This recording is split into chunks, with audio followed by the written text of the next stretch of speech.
আসসালামু আলাইকুম। চলে আসলাম তোমাদের জন্য একটি এগ ফ্রাই রেসিপি নিয়ে। যারা মাছ মাংস খেতে পছন্দ করো না তাদের জন্য।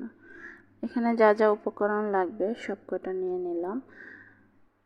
দিয়ে দিলাম পেঁয়াজ কুচি, লবণ, জিরে গুঁড়ো, কাঁচামরিচ,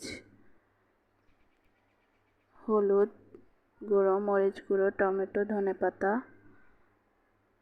ডিম। সব উপকরণ দিয়ে মেখে নেব। প্যান বসিয়ে দিলাম। অবশ্যই সর্ষের তেল দিয়ে করা ট্রাই করবে, তাহলে টেস্টটা ভালো আসবে গরম ভাতের সাথে। এই তো ডিমটা দিয়ে দিলাম, ভালোভাবে ছড়িয়ে দেব। এবার ঢাকনা দিয়ে ঢেকে দেব, মাঝারি আঁচে ফ্রাই করে নেব। দেখতেই পাচ্ছ ডিমটা ফুলে কি সুন্দর হয়ে গেছে। এই তো তৈরি হয়ে